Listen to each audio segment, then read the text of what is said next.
Aleluia, glória a Deus. Irmãos, estamos de volta, amém, glória a Deus. Vamos retomar aqui a transmissão. Deu um problema, irmãos, deu um problema aqui, travou tudo, né? Travou tudo, não sei o que houve. E deixa eu ver aqui se está tudo normal, né? Em nome de Jesus Cristo. Deixa eu ver aqui, irmãos, tá meio bagunçado aqui hoje, espera aí. Glória a Deus. Creio que voltou ao normal. Então vamos continuar, né? Vamos continuar. As pessoas estavam aí conectadas, né? Espero que voltem todo mundo. Mas vamos continuar, irmãos. Que Deus repreenda todo impedimento, que Deus repreenda todo mal, né? Tudo aquilo que não provém dele, tudo aquilo que não vem dele nessa noite de hoje, para que nada venha atrapalhar o nosso estudo bíblico da palavra. Nós já estávamos, deixa eu colocar aí de volta. Nós já estávamos na introdução. Deixa eu colocar aí de volta aí a introdução. Já tínhamos lido a introdução, né? Então vamos aqui comentar algumas coisas em nome de Jesus. Aqui nós falamos do mundanismo e também está destacado aí os valores da fé cristã. Estamos estudando sobre a Igreja do Deus Vivo, né? Estamos estudando como ser a Igreja do Deus Vivo. Então aqui está falando de mundanismo e falando também dos valores da fé cristã. Nossa irmã Nilde está aí, né? Irmã Nilde, nós estávamos aqui ao vivo e caiu, né? Mas agora estamos voltando de novo. Então, em nome de Jesus Cristo, os irmãos sintonizem aí de novo, que vai dar tudo certo em nome de Jesus. Então, irmãos, valores da fé cristã. Primeira coisa que nós vamos aprender nessa introdução. Nós não podemos negociar valores, porque os valores não são nossos. Os valores são de Deus. E nós não podemos negociar aquilo que não é nosso. Então, o cristão não negocia valores. Pode vir tentação, pode vir proposta, pode vir prato do inimigo, irmãos. Você pode ser até ameaçado de morte, de prisão, mas você não pode abrir mão dos seus valores. Você não pode negar os seus valores, porque a partir do momento que o cristão negocia os seus valores, o cristão deixa de ser igreja, né? A igreja é o baluarte da verdade. A igreja é a guardiã da verdade. E como guardiões da verdade, nós não negociamos os valores que não são nossos, mas são valores de Deus. Amém? Dito isso, nós já podemos prosseguir. Quem não pegou o comecinho da lição, está no outro vídeo. Que o vídeo caiu, deu uma travada, mas agora nós estamos voltando, né? Mas não deu para perder muita coisa não. Vamos continuar, porque Deus nos dá a vitória. Olha só. Tópico 1. A natureza da Igreja do Deus Vivo. A casa do Deus Vivo é o subtópico 1. Nossa irmã Domingas Martins, Deus abençoe também irmã Domingas, né, em nome de Jesus. Subtópico 1, irmãos, tem como tema a casa do Deus Vivo. Paulo orienta Timóteo a como andar na casa de Deus, que é a Igreja do Deus Vivo. A expressão casa de Deus foi emprestada do Antigo Testamento, onde o termo frequente é casa do Senhor. O uso original da expressão refere-se ao templo, mas o complemento, que é a Igreja do Deus Vivo, inclui o conjunto de membros da igreja. O apóstolo ainda usa os vocábulos domésticos da fé: família de Deus, corpo de Cristo e templo de Deus. Amém? Então aqui está dizendo que a igreja, né, tem vários. A igreja pode ser aí chamada de vários nomes, várias nomenclaturas ali para a igreja, irmãos. E um dos nomes que nós lemos aqui é a casa de Deus. Então eu quero já ler aqui um versículo muito bonito que eu acho da palavra do Senhor. Vou estar colocando aí na sua tela também. Esse versículo está lá no livro de Salmos. Vou colocar aí para os irmãos acompanhar também. Olha que versículo lindo, que diz assim, ó: uma coisa pedi ao Senhor, e a buscarei, que possa morar na casa do Senhor todos os dias da minha vida, para contemplar a formosura do Senhor e inquirir no seu templo. Amém? Muito lindo esses salmos, né? E o salmista Davi, ele nos ensina algo interessante aqui. Ele diz: uma coisa pedi ao Senhor, mas também a buscarei, para que possa morar na casa do Senhor todos os dias da minha vida. Então, irmãos, isso nos ensina que não é só pedir, né? Mas é buscar também. O salmista disse isso: uma coisa pedirei, mas também buscarei. Não adianta o crente só ficar pedindo, irmãos. O crente tem que buscar também. E isso eu acho bonito, esses salmos, porque o salmista é como se ele estivesse dizendo o seguinte: eu posso pedir qualquer coisa, eu posso buscar qualquer coisa, eu posso me esforçar por qualquer coisa. Mas dentre tantas coisas que eu posso buscar, que eu posso pedir, dentre tantas coisas importantes, o mais importante é morar na casa do Senhor todos os dias da minha vida. Dentre todas as coisas que podem ser bênção para a minha vida, o que eu mais quero é morar na casa do Senhor todos os dias da minha vida, para contemplar a sua formosura, ou dependendo da tradução, né, a sua bondade, e meditar no seu templo. Então aqui nós vemos esse termo usado para a igreja também, casa de Deus. E aí eu quero ler algo para os irmãos também, que tem aqui na lição, na minha revista, né, que diz assim, ó: hoje igreja comporta vários significados. Refere-se frequentemente ao prédio onde os crentes se reúnem. Por exemplo, estamos indo à igreja. Pode indicar a nossa comunhão local ou denominacional. Vou dar o exemplo aqui, ó. Minha igreja ensina o batismo por imersão. E também um grupo religioso, regional ou nacional. Igreja pode significar também um grupo religioso, regional ou nacional. Por exemplo, quando nós falamos assim, ó, a igreja da Inglaterra, né? A igreja da Inglaterra, a igreja da França. Então veja que igreja pode ter esses vários significados, esses vários termos. E aí, irmãos, corre o risco da gente estar indo na igreja, mas não saber o que é igreja. Se a gente não estudar palavras, se a gente não entender o que é igreja, corre o risco até da gente ir para a igreja, ir na igreja, mas não saber o que é igreja. Porque igreja, a igreja de Jesus, o corpo espiritual de Jesus, não é um prédio, né? O corpo espiritual de Jesus é a união de todos os crentes, de todas as épocas e de todos os lugares, de todas as culturas, irmãos. Todas as classes sociais, todas as épocas, os crentes que já morreram, os crentes que estão vivos, os crentes que vierem a nascer. Todos esses crentes, todos que foram lavados e remidos pelo sangue do nosso Senhor Jesus Cristo, formam a igreja de Cristo. Nossa irmã Ingrid Dória, né? Deus abençoe a irmã Ingrid, irmão Jacó também, Deus abençoe a todos em nome de Jesus Cristo.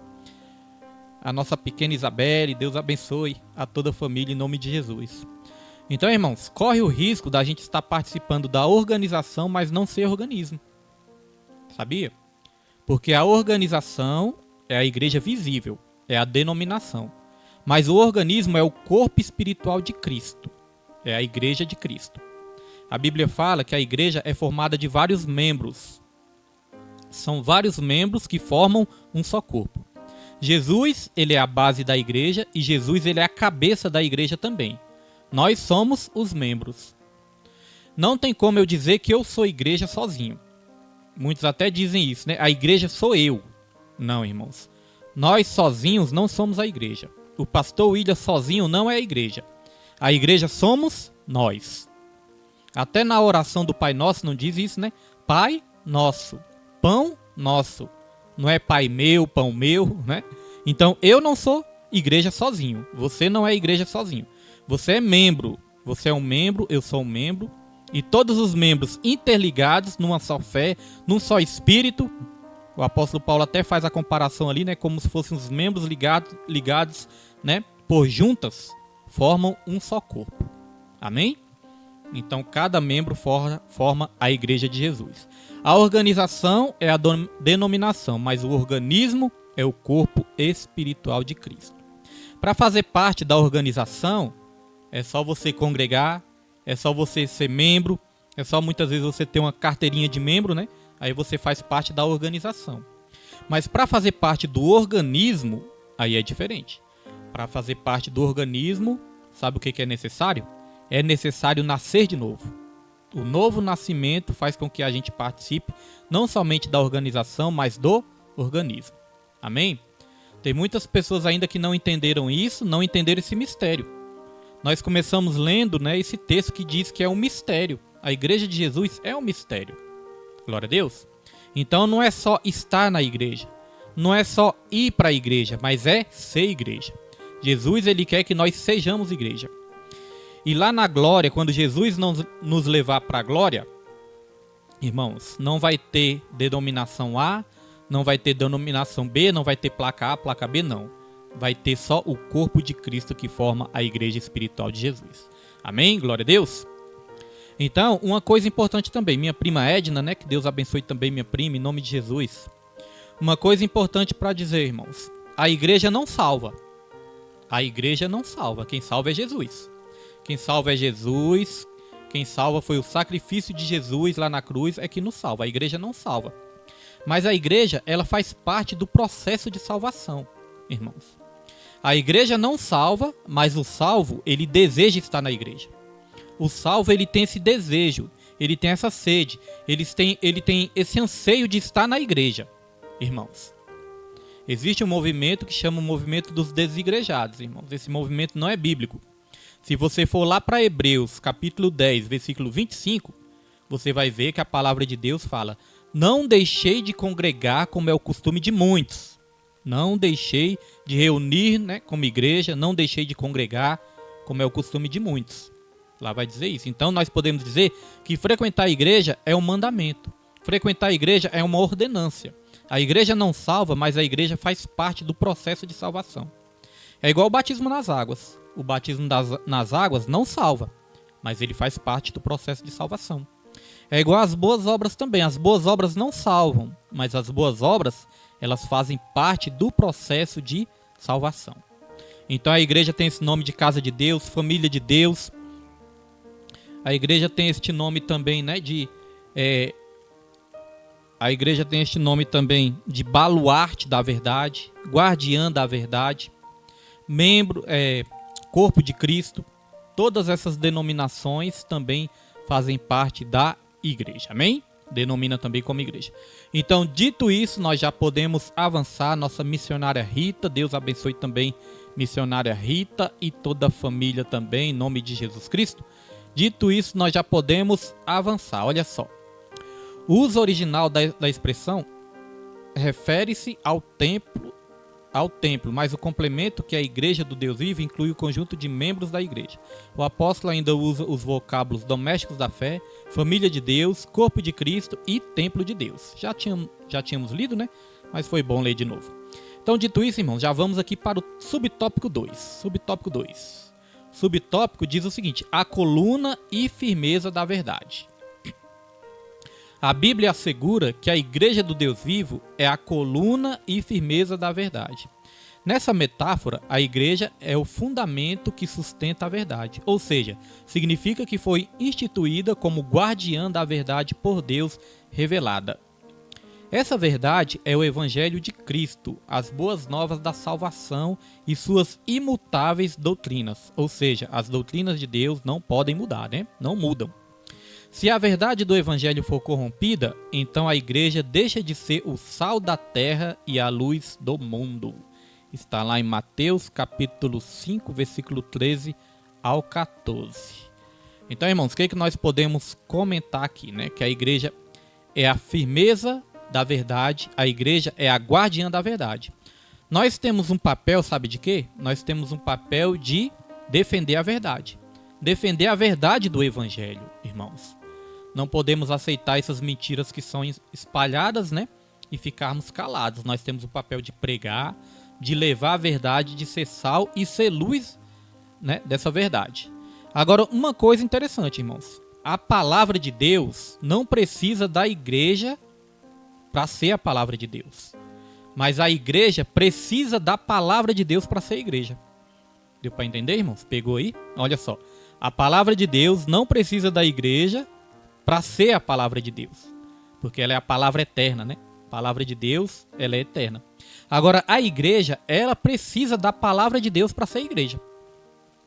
Porque a igreja que não prega a palavra e a igreja que não vive a palavra não pode ser chamada de igreja.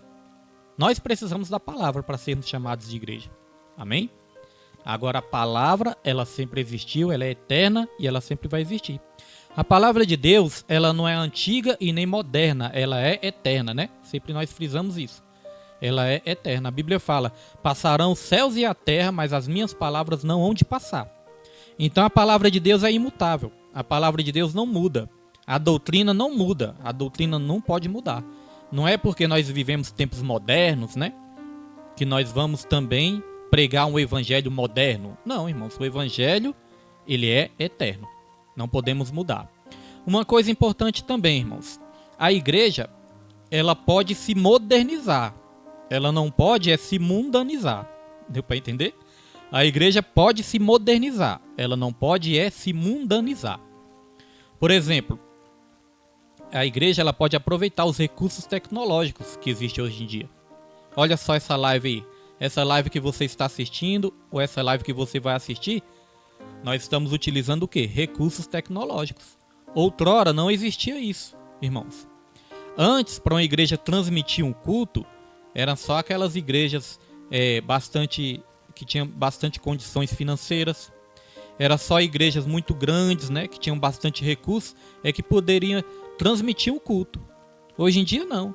Hoje em dia até as igrejas mais simples, hoje em dia até as igrejas pequenas, até as igrejas mais humildes que não têm tantos recursos assim, financeiros, podem transmitir também, né, irmãos?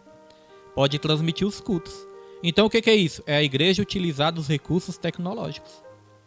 Certa vez eu estava pensando, isso é interessante, certa vez eu estava pensando, porque a palavra do Senhor diz assim, né? A palavra do Senhor diz: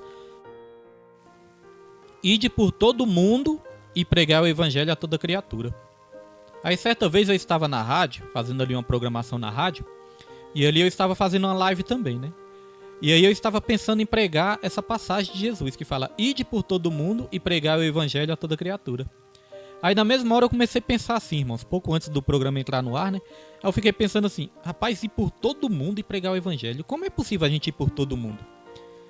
Quando Jesus deu essa ordem, será que Jesus estava ali querendo dizer que a gente ia viajar de avião para lá e para cá, que a gente ia visitar vários países, ia viajar pelo mundo todo para pregar o evangelho?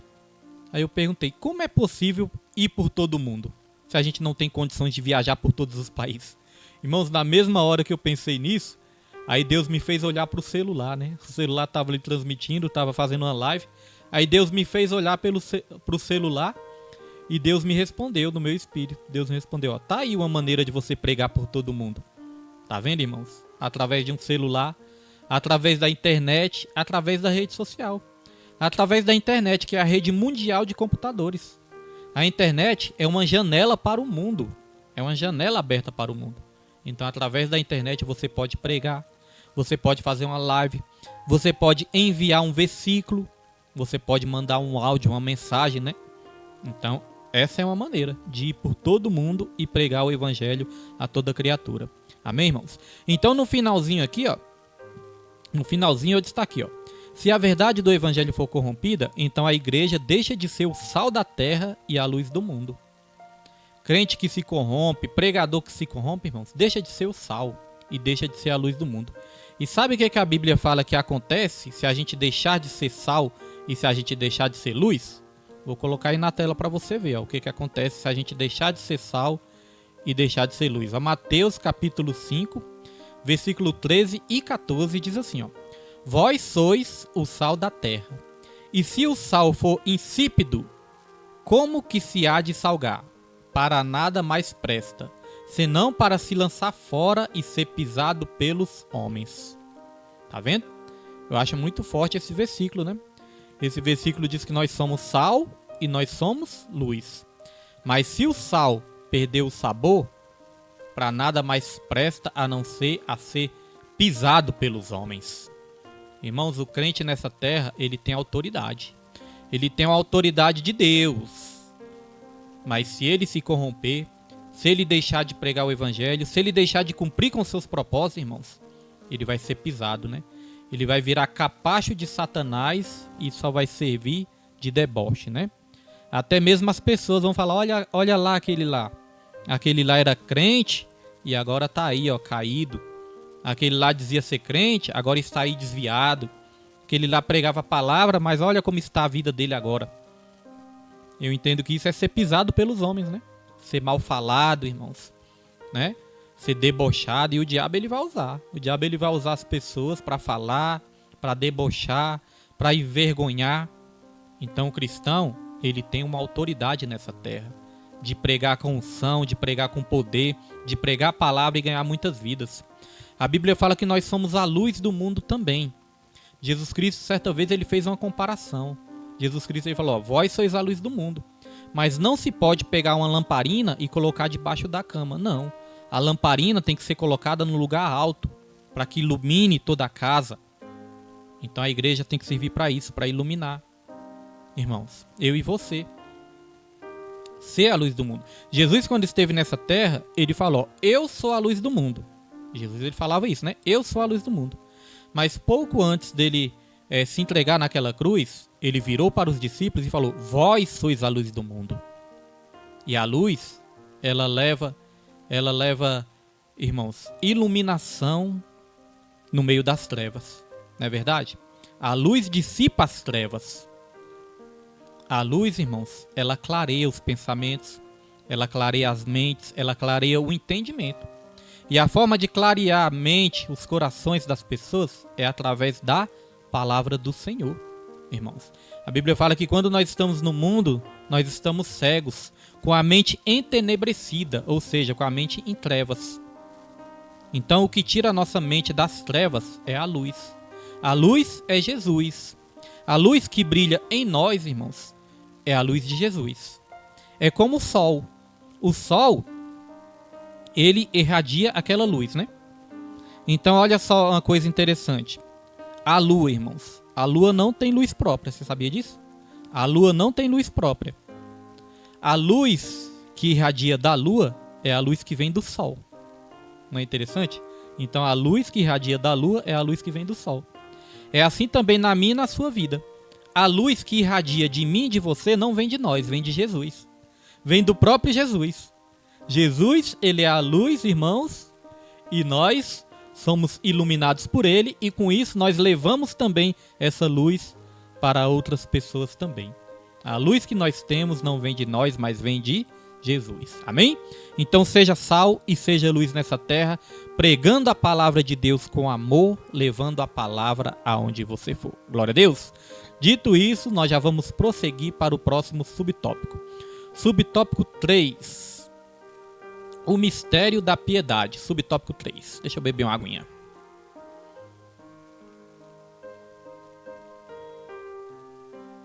Deus abençoe a todos, irmãos, que estão aí. Todos que entraram, que não apareceu aqui também, mas que Deus possa estar abençoando todos aí. O mistério da piedade. Subtópico 3. A verdade do Evangelho é personificada em Cristo. Nessa concepção, o apóstolo Paulo diz: grande é o mistério da piedade. Devemos aqui ter atenção para as palavras mistério e piedade. A primeira sinaliza que a verdade do Evangelho foi revelada aos santos. A segunda retrata a base do cristianismo, que é a fé cristã. Assim, a igreja é a fiel portadora dessa verdade. Então, olha só, aqui foi falado de mistério e de piedade. O mistério foi revelado aos pequeninos, né? Certa vez, Jesus Cristo também falou: graças te dou, Pai, que o Senhor ocultaste esse mistério dos poderosos, dos sábios, e revelaste aos pequeninos. Aí você pode me perguntar: pastor, quem são os pequeninos que Jesus revelou esse mistério? Os pequeninos são as pessoas baixas, de baixa estatura? São as pessoas pequenas? São os Zaqueus? Jesus só revelou para os Zaqueus, pessoas de baixa estatura? Não, irmãos, eu entendo o seguinte. Eu entendo que os pequeninos são as pessoas que recebem a palavra com humildade.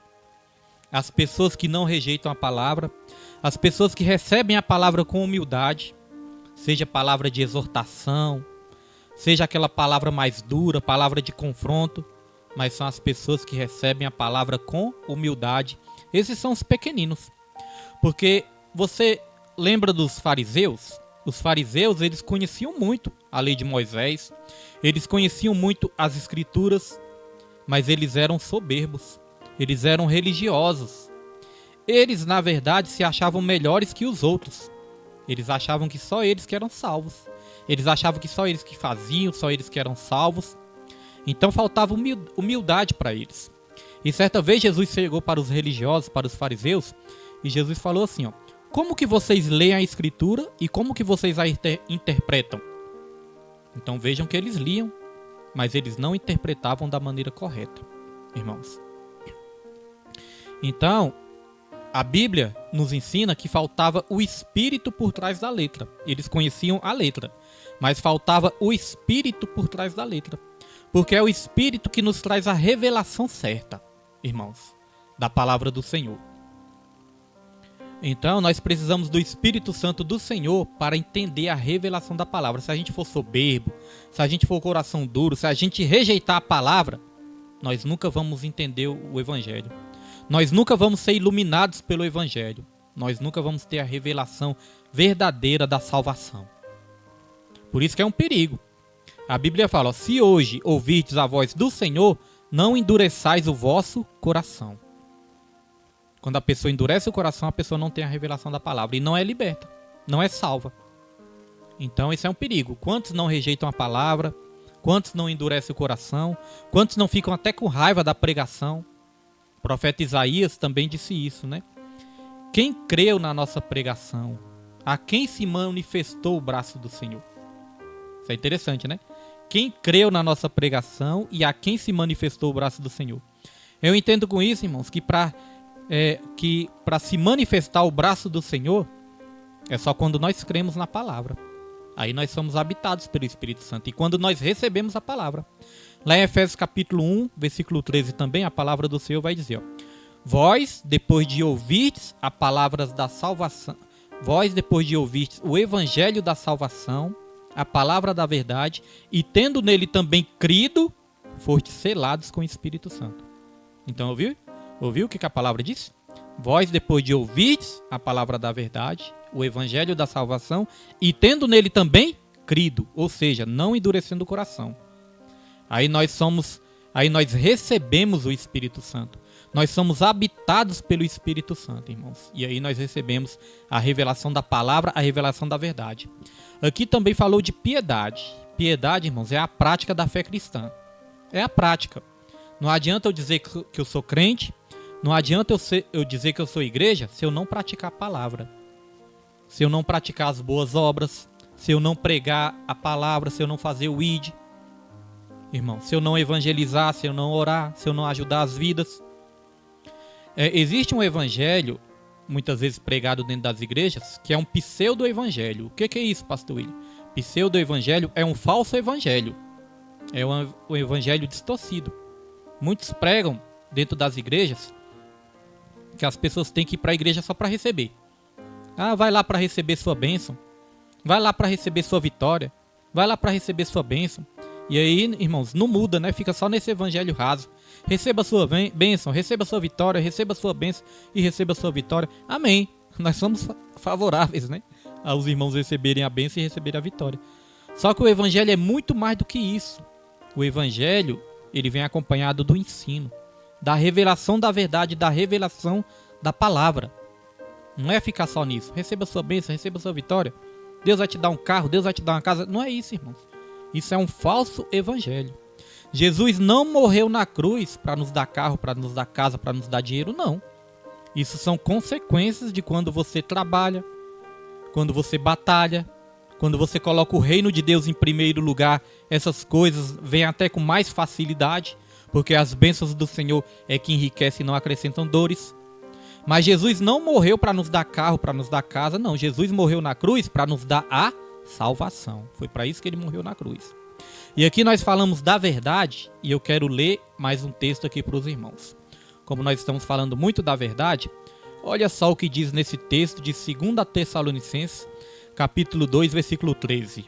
Diz assim, ó: mas devemos sempre dar graças a Deus por vós, irmãos amados do Senhor, por vos ter Deus elegido desde o princípio para a salvação em santificação do Espírito e a fé da verdade.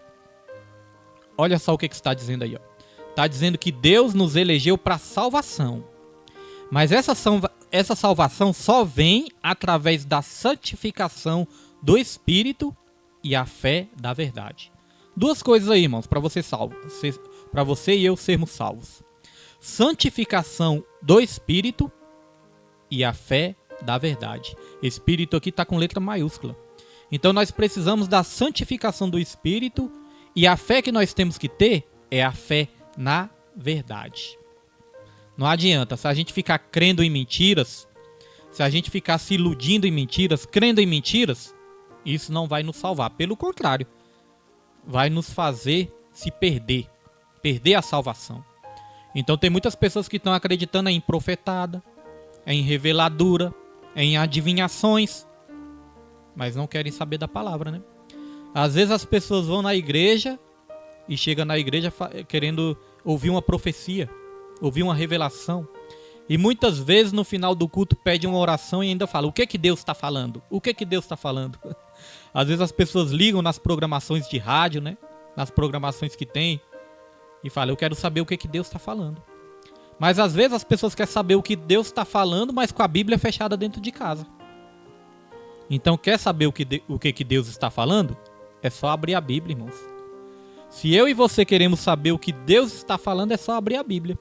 Que a Bíblia é a própria boca de Deus. Muitas vezes nós vemos anunciando aí, né? Vai tal dia em tal igreja, que tal dia, tal hora, em tal igreja vai ter a mesa da revelação. Eu fico pensando, o homem quer marcar, quer dizer que agora o homem é que quer marcar o dia que Deus vai falar? O homem é que quer determinar o dia que Deus vai revelar? Porque a revelação de Deus, irmãos, vem no dia, na hora e do jeito que Ele quer, não é do jeito que nós pensamos, do jeito que nós queremos, não. Lá em Jeremias capítulo 18, Deus ele fala assim, ó: Jeremias, vá na casa do oleiro e lá eu te mostrarei. Vá na casa do oleiro e lá eu te mostrarei. Ou seja, lá eu te darei a revelação. É Deus que determina a hora e o momento de revelar. Não é o homem. Então o homem não pode marcar dia e hora para a revelação de Deus, não, irmãos. É Deus que revela a hora que Ele quer. Amém? Então nós temos que crer na verdade para nós sermos salvos. Glória a Deus. Dito isso, nós já vamos aqui prosseguir para o subtópico 2, irmãos. Subtópico 2. Estamos lendo de uma maneira mais resumida. Então os irmãos não se preocupem não, que não vamos nos demorar muito não. Tópico 2, perdão, tem como tema Cristo e o relacionamento com a igreja. Subtópico 1, santificação e pureza. Paulo ensina que Cristo morreu pela igreja, para que a santificasse, tendo-a purificado por meio da lavagem de água pela palavra. A expressão a lavagem da água é usada de forma figurada. Simboliza a palavra de Deus que opera uma limpeza espiritual. Esse processo é contínuo até a glorificação final. Esse processo é contínuo até a glorificação final no dia de Cristo. Amém? Então eu quero falar um pouco sobre o processo de santificação. Aqui foi falado que Cristo, Ele nos salvou. Aqui foi falado que Cristo, Ele nos separou. Mas Ele nos separou para algo. Ele nos separou, sabe para quê? Ele nos separou para a santificação. Então veja que tem um propósito, irmãos.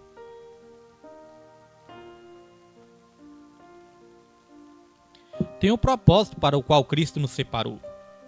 Cristo nos separou para a santificação.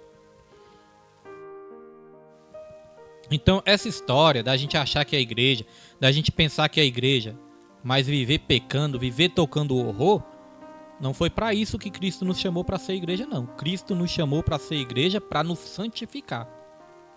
O processo começa aqui na terra. Termina sim na glorificação, mas começa aqui nessa terra. Quando nós temos um verdadeiro encontro com o Senhor Jesus Cristo, tem que provocar uma mudança, irmãos, em todos nós. Mas aí alguém pode perguntar: Pastor William, então o salvo, o nascido de novo não peca mais? Não, irmãos, o nascido de novo ainda peca. Porque a palavra do Senhor fala, né? Se dissermos que não temos pecados, nós nos fazemos de mentirosos, né? E fazemos Deus de mentiroso também.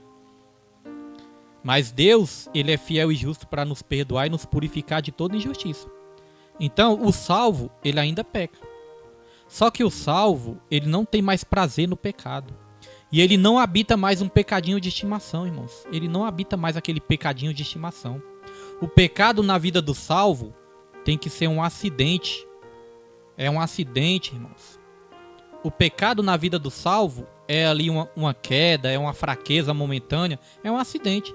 Não pode ser uma prática.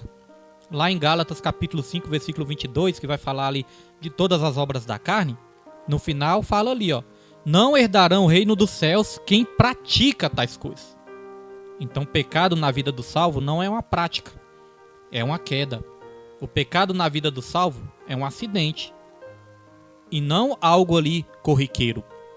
Quando nós estávamos no mundo, nós praticávamos o pecado. Sabe o que é a prática do pecado? A prática do pecado tem como nome na Bíblia iniquidade. Iniquidade é a prática do pecado.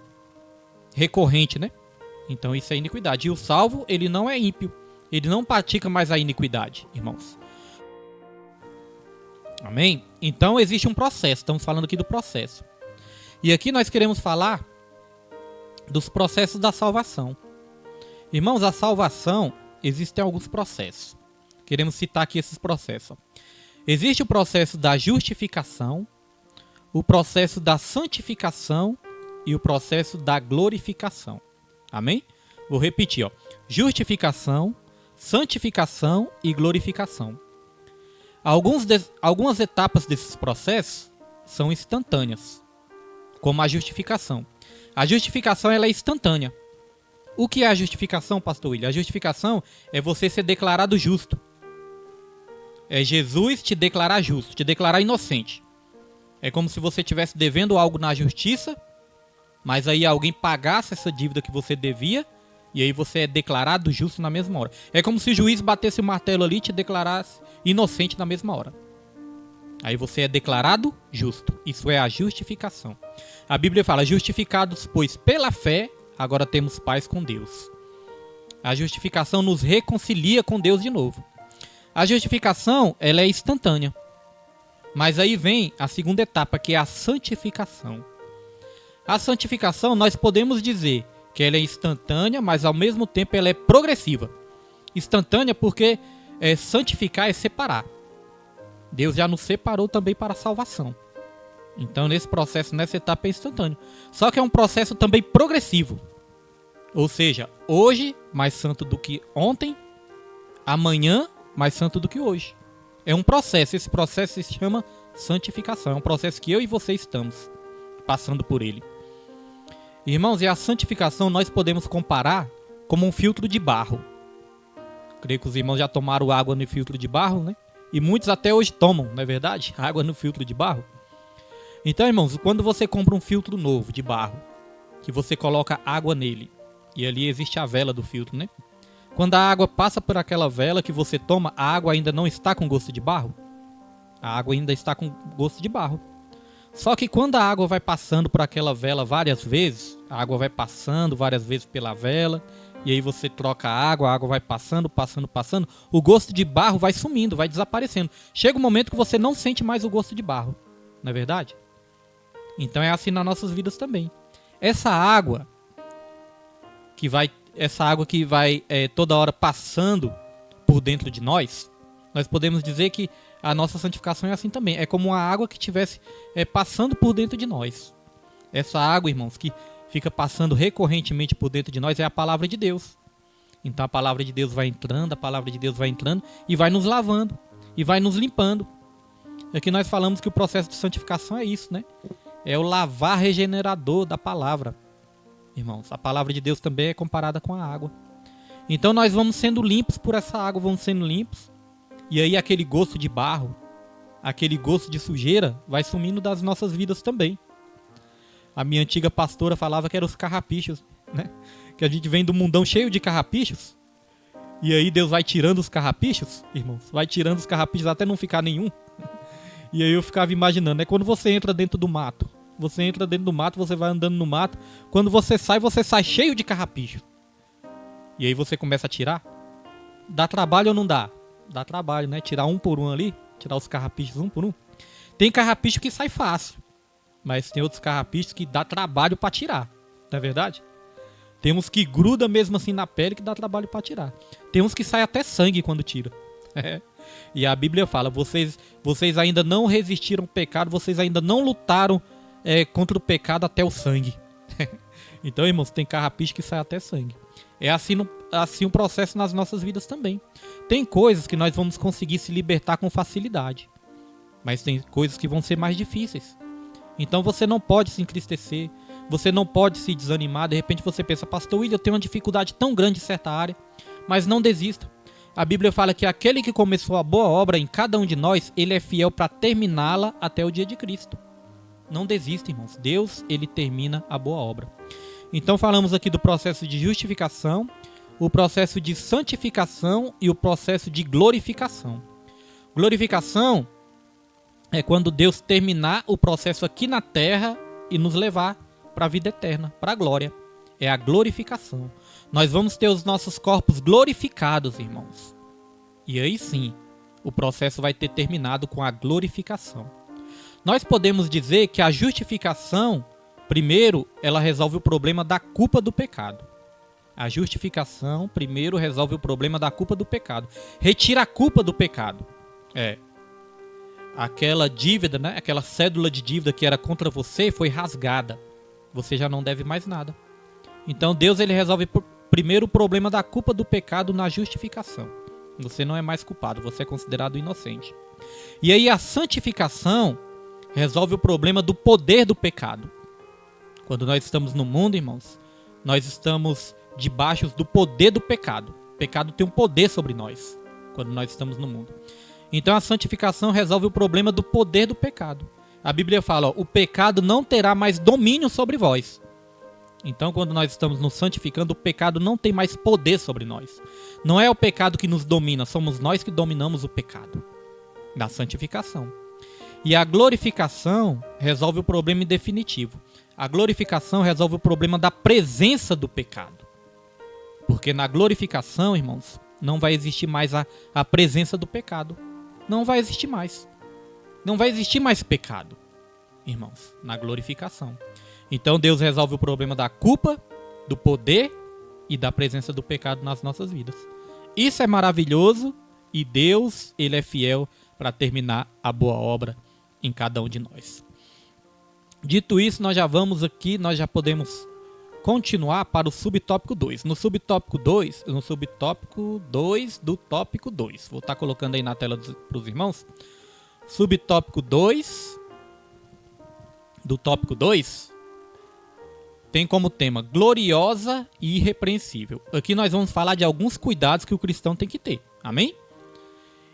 Vamos passar alguns slides aí que vai abençoar a sua vida, irmãos. Olha só, gloriosa e irrepreensível. A santificação tem como alvo preparar uma igreja gloriosa, sem mácula, nem ruga, nem coisa semelhante, mas santa e irrepreensível. Olha só, irmãos. Deixa eu ver aqui se tem a continuação. Não, né? É só isso mesmo que eu destaquei aqui. Olha só. A santificação tem como alvo preparar uma igreja gloriosa, sem mácula, nem ruga, nem coisa semelhante, mas santa e irrepreensível. A igreja, ela tem que ser irrepreensível. Dito isso, eu quero colocar aí na tela, os irmãos prestem atenção nesse slide aqui, ó, que é muito interessante. Colocar aí na sua tela, ó. Não é esse aqui, deixa eu ver, esse aqui. Os cuidados, irmãos, que o cristão tem que ter consigo mesmo. Olha só, os cuidados que o cristão tem que ter consigo mesmo. O cristão tem que cuidar de algumas áreas da sua vida. E olha só as áreas aí, ó. Aumentar aqui para os irmãos. Olha as áreas que os cristãos têm que cuidar na sua vida. Ó. O cristão tem que ter cuidado com a sua vida espiritual, em primeiro lugar, né? O cristão tem que ter cuidado com a vida espiritual. O cristão tem que ter cuidado com a sua vida moral. O cristão tem que ter cuidado com a sua vida física. Cuidar da saúde física também, viu, irmãos? Tem crente que pensa, não, eu só tenho que orar. Eu sou crente. Eu sou crente, eu só tenho que orar. Não posso fazer exercício, não posso entrar numa academia que é pecado. Irmãos, é pecado, depende do que você vai fazer lá, né? Se você for para academia para ficar cobiçando as outras pessoas, aí é pecado mesmo. Mas se você for para cuidar da sua saúde, cuidar do seu corpo, cuidar da sua vida física também, não é pecado, né? Então o cristão tem que cuidar da sua vida espiritual, da sua vida moral, da sua vida física. O cristão tem que cuidar da sua vida social. ou seja, dos seus relacionamentos, né? Nossa diaconisa Osmarina está aí, né? Pai do Senhor, diaconisa Osmarina. Diaconisa Osmarina, olha só que interessante. Hoje mesmo eu estava pensando na senhora e na irmã Roberta. Eu estava preocupado. Eu pensei, meu Deus do céu, será que a diaconisa Osmarina não está conseguindo acompanhar os estudos, não? Tava ficando preocupado, diaconisa. Porque nós tiramos os estudos presenciais, né? E eu fico preocupado se os irmãos não estão podendo acompanhar. Mas aí é benção, né? A irmã acompanha aí pelo Facebook, pelo YouTube, né? Quando não puder acompanhar ao vivo, acompanha também gravado. Mas o que importa é acompanhar. Ao vivo é melhor ainda, que anima mais o pastor. Mas quando não puder, acompanha, né, irmãos, nas gravações aí também. Ao vivo é bom que nos incentiva aqui, nos anima também.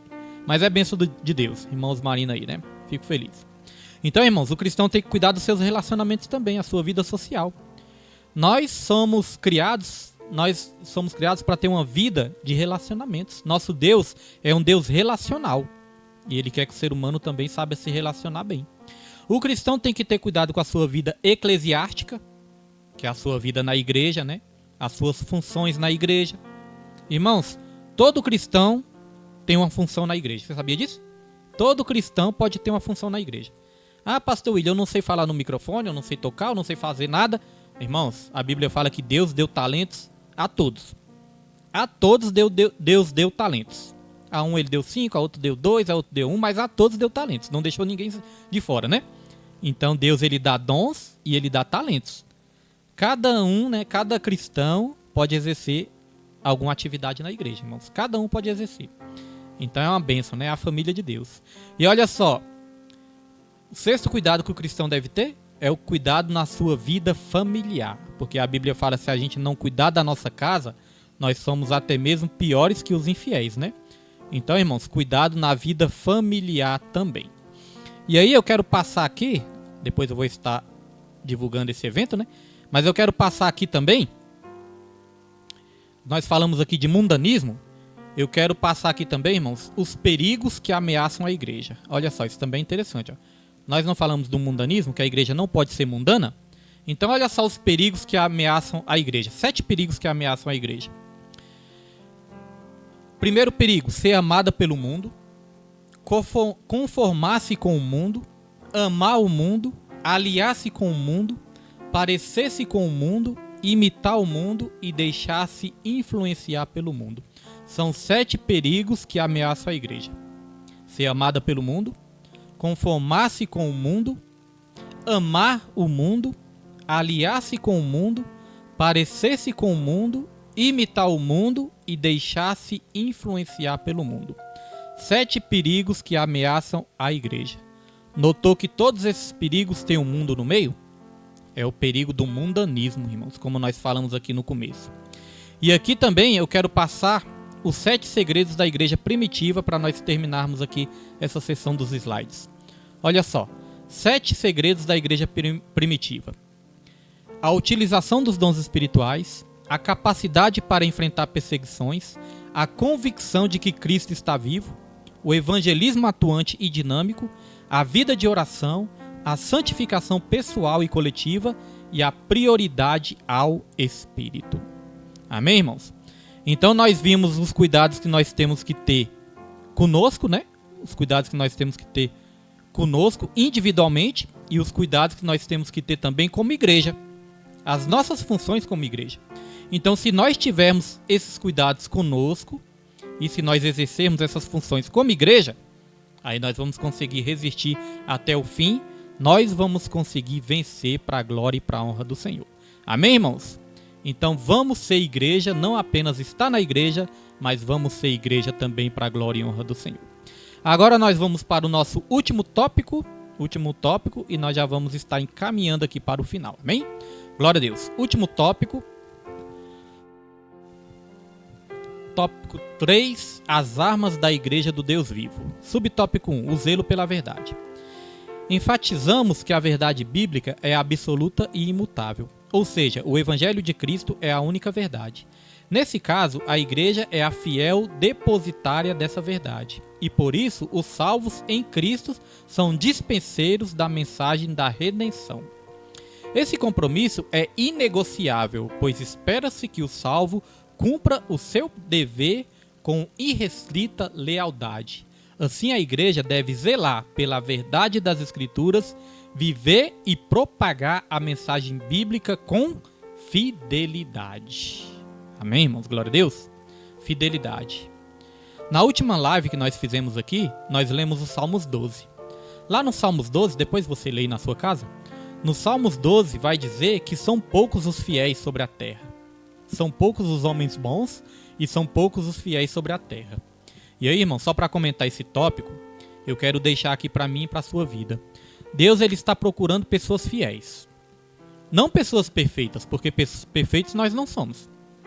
Mas ele está procurando pessoas fiéis. Pessoas fiéis a ele em primeiro lugar, né? A Deus. Mas pessoas fiéis também ao ministério, irmãos. Deus te colocou no ministério. Deus te abençoou no ministério. Deus te mostrou um ministério. Seja fiel nesse ministério. Deus te colocou aos cuidados de um pastor. Seja fiel a esse pastor. Deus te colocou em comunhão com os outros irmãos. Seja fiel aos outros irmãos também. Hoje em dia, a igreja é muito carente de pessoas fiéis. As pessoas, olha só, irmãos, isso é importante. As pessoas saem da igreja com uma facilidade muito grande. As pessoas saem da igreja com uma facilidade muito grande. Deus leva aquela pessoa para a igreja. Deus planta a pessoa naquela igreja. Deus mostra aquele ministério para a pessoa. Deus mostra pastores para a pessoa. Deus coloca a pessoa naquele ministério, juntamente com aqueles irmãos. E às vezes na primeira dificuldade que tem, às vezes na primeira luta que tem, às vezes na primeira chateação que tem, a pessoa, não quero mais não, já vou sair dessa igreja. Não espera o processo. Você sabia disso, irmãos? Não espera o processo. Às vezes Deus quer tratar alguma coisa. Às vezes Deus quer trabalhar alguma coisa na vida da pessoa. Às vezes Deus quer liberar uma bênção na vida da pessoa. E a pessoa não espera o processo, a pessoa sai. Eu não estou dizendo que você tem que passar o resto da sua vida na mesma igreja, não. Às vezes acontece de sair, né? Não estou dizendo isso. Mas às vezes as pessoas não saem no tempo certo, na direção certa. Às vezes Deus quer trabalhar algo e a pessoa, não gostei disso, não gostei daquilo. Estou vendo muitos defeitos na igreja, vou sair. A igreja não presta mais, o pastor não presta mais, vou sair da igreja. E aí Deus não tem como Deus completar o processo, porque Deus levou para aquele lugar, para estar aos cuidados daquele pastor, para estar junto daqueles irmãos, para trabalhar algo na vida da pessoa. Então tá vendo o perigo da gente ficar pulando de igreja em igreja, da gente não sair na direção de Deus? A gente perde a bênção. Se a gente não sair na direção de Deus, a gente perde a bênção. Acontece de sair? Acontece. Mas tem que ser na direção de Deus e tem que ser no tempo de Deus. Amém, meus irmãos? Glória a Deus. Às vezes a pessoa fala, meu tempo aqui acabou. Às vezes não é... Aí a pessoa está falando certo mesmo, né? Meu tempo aqui acabou. Aí a pessoa está falando certo. É o tempo dela, não é o tempo de Deus. O tempo de Deus ainda não tinha acabado, mas o tempo dela, né? Ele escolheu. Né, irmãos? Então, se for para a gente fazer alguma coisa, se Deus tiver que nos levar para outro lugar, que seja na direção dele. Amém? Que seja na direção dele e do jeito dele. Glória a Deus. Dito isso, nós já podemos prosseguir e já estamos encaminhando aqui para o final. Está aí o subtópico 2 na sua tela, o ensino da verdade. Deus constituiu líderes para o aperfeiçoamento e edificação da igreja. Portanto, o líder deve estar apto para ensinar. Isso refere-se à capacidade de compreender as Escrituras, defender a ortodoxia e refutar as heresias. Desse modo, um líder vocacionado não cede ao liberalismo teológico, ecumenismo e sincretismo religioso. Logo, a verdade bíblica deve ocupar a primazia na igreja. Portanto, somente a verdade de Deus é capaz de libertar o pecador. Amém, irmãos? Louvado e engrandecido é o nome do Senhor. Aqui eu só quero comentar essa questão do ensino.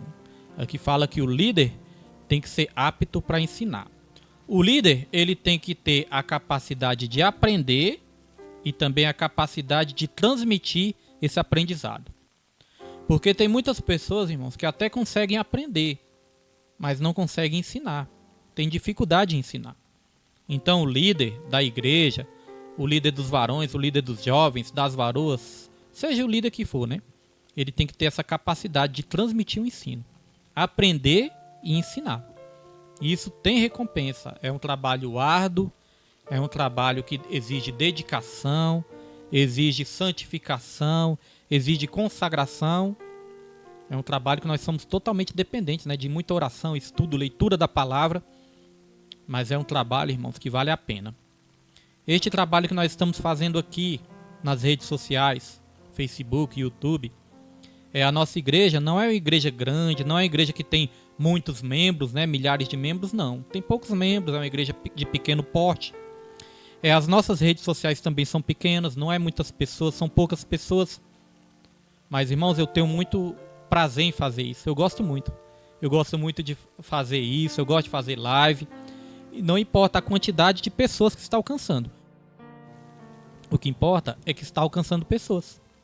O que importa é que tem pessoas que são alcançadas e abençoadas através do estudo, através das lives, através das pregações que são feitas lá no ministério.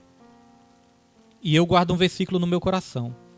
Um versículo de 1 Coríntios capítulo 15, lá no finalzinho, onde vai dizer o seguinte: sede firmes e constantes, sempre abundantes na obra do Senhor, sabendo que o seu trabalho não é vão no Senhor. Eu sei que cada live, cada estudo, cada gravação que a gente deixa ali, não está sendo em vão. Né, irmãos? Sempre vai alcançar uma vida, sempre vai deixar uma semente nos corações das pessoas. Amém? Glória a Deus? Então é isso. Você exerce liderança, em alguma área da sua vida você vai exercer liderança. Às vezes você não exerce na igreja, mas você exerce na sua casa. Então seja apto para ensinar os seus filhos também, porque dentro de casa também nós estamos fazendo discípulos. Dentro da nossa casa também nós estamos ensinando, nós estamos fazendo discípulos. Glória a Deus. Então, dito isso, nós já aprendemos muito nosso papel como igreja. Dito isso, nós vamos para a conclusão. Conclusão da lição diz o seguinte: diante dos ataques de desconstrução da fé, a igreja do Deus vivo precisa ser vigilante. Ela é guardiã da única verdade que liberta.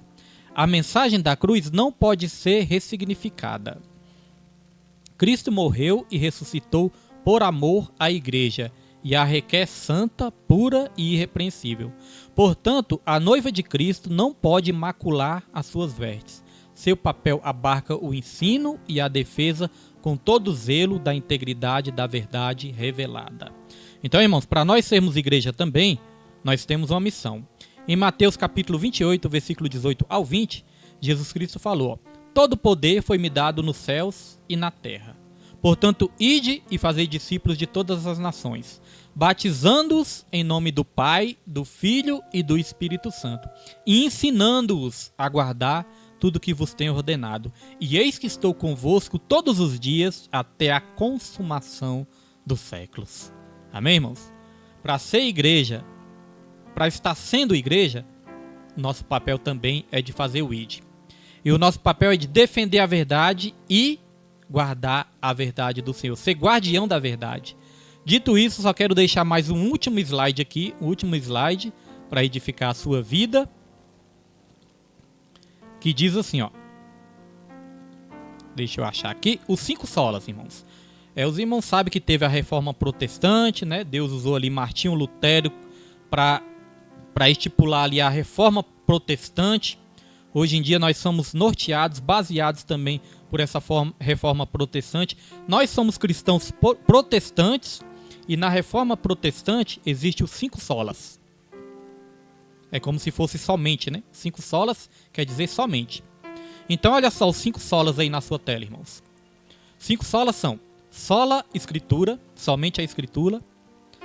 Eu não vou ler em latim, né? Que eu não sei ler em latim, então vou ler em português. Os 5 solas estão aí, irmãos. Ó. Somente a escritura, somente Cristo, somente a graça, somente a fé e somente a Deus a glória.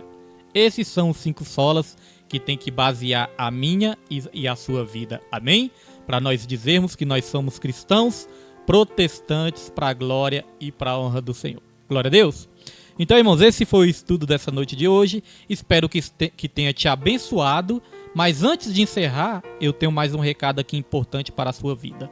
Olha só, irmãos, preste atenção neste recado aqui, porque é uma bênção do Senhor para as nossas vidas. Deixa eu achar aqui. Estava achando toda hora, agora só porque eu quero. Cadê? Ah, tá aqui. Olha só, irmãos, tem um recado aqui para a sua vida. Deixa eu ver se vai... Meu Deus do céu, acho que agora não vai dar certo não. Aqui. Olha só, irmãos, esse recado aqui. Dia 4 de novembro. Dia 4 de novembro nós vamos ter essa benção aqui, ó. Culto das crianças. Dia 4 de novembro, a partir das 19 horas. Você que está nos assistindo ou você que vai nos assistir depois, se sinta convidado. 4/11, a partir das 19 horas, culto das crianças. Nós vamos voltar a ser crianças, irmãos. Vai ser uma bênção do Senhor. Hoje as irmãs já foram ali, já fizeram as compras, né? Já compraram ali as coisas que precisam. O que está faltando nós vamos estar providenciando aí ainda. E olha só, irmãos, o tema. O tema está lá em Colossenses, capítulo 1, versículo 16, na parte B. Porque tudo foi criado por Ele e para Ele. A preletora vai ser a nossa tia Dani. Tia Dani, que tem esse ministério aí com as crianças, né? Vai estar aí pregando uma palavra abençoada para as crianças. Então você sinta-se convidado nessa noite.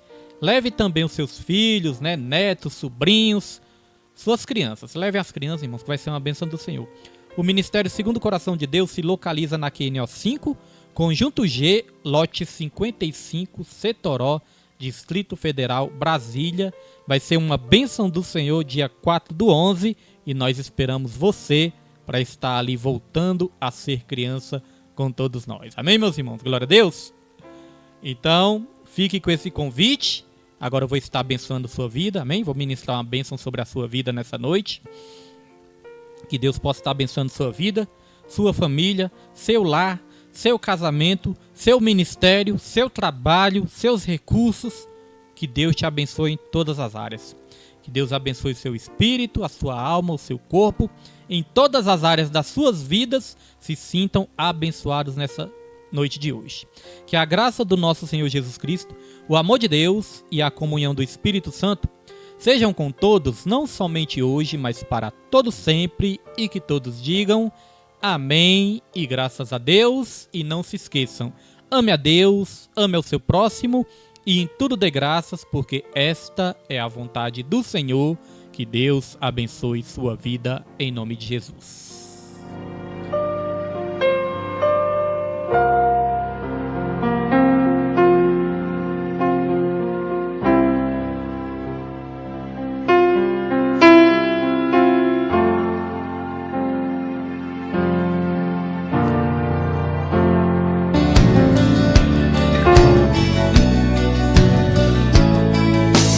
Conhecereis a verdade, e a verdade vos libertará.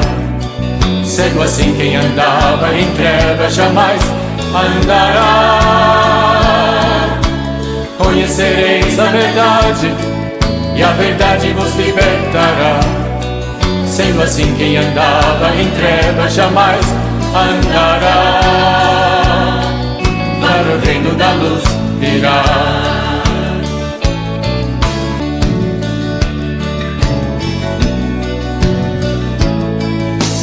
Conhecereis a verdade, e a verdade vos libertará. Sendo assim, quem andava em trevas jamais andará. Conhecereis a verdade, e a verdade vos libertará. Sendo assim, quem andava em trevas jamais andará. Para o reino da luz virá.